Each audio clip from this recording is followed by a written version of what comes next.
Hello, 22 Tony here with another discussion of collecting antique and vintage 22 ammunition boxes. Today I want to discuss what are commonly known as the Remington Dogbone boxes. As you can see by the design on this box, it does resemble a dog bone, and they've come to known as the Dogbone series. Now, this series was introduced around 1926. They ran for about 10 years into the mid-1930s for the most part. There is an exception, and I'll discuss that a little bit later. Now, one of the things that struck me when I was a new collector was that when I showed up at gun shows, this particular style box appeared to be relatively common for something that old, and you would have thought it would have been rather rare. But as I started researching, I found out that there were dozens, probably hundreds of different variations of this particular box. And I think that's probably why there are so many of them available today.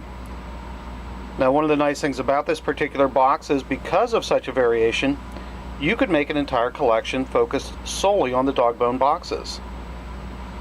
Again, this is a pre-1930s box. It's not in particularly good condition. It's missing an end. It's only about a half of a box. It is 22 long, which is a little bit harder to find than long rifle, but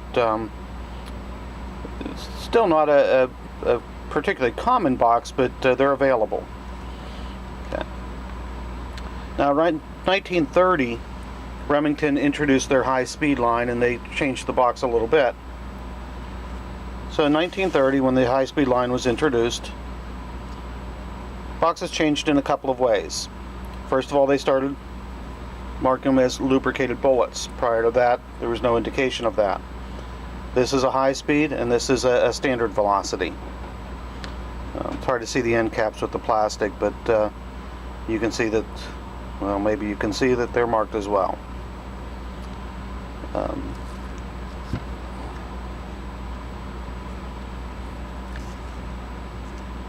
That might give you a little bit better look at it. So this was all part of their introduction of high speed, and I'm not going to go into a huge amount of detail. There were different coatings that were involved at the time. There was some internal controversy whether the dry coated or the lubricated was better, and a lot of interesting information available. So if you're interested in collecting this line, it'll give you a lot of research and a lot of reading to do. And like I said, this line ran approximately for about 10 years. In 1936, Remington switched over to what they call the clean coat, and they changed the packaging, and this particular Dogbone package was gone, except for one exception. After World War II in 1945, the package was reintroduced. I'm not really sure what the reason for that was, but it did come back. Here's in their Palma match. This is a match grade ammunition, and this is a post-World War II version of the same box. So these are all prior to World War II. This is 1920s, these are 1930s, and this one's 1940s, late 1940s.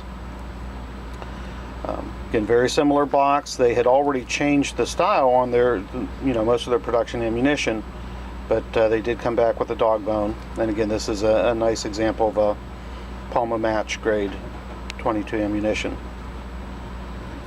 So today's discussion, it wasn't very long. I just wanted to introduce the Dogbone packages. For those of you that may not have seen them or not real familiar with them, they are definitely available. You can find them at gun shows, online sites like Gunbroker and others. They're going to be a little more expensive than the 1960s and 70s ammo, but it is a nice collection to have.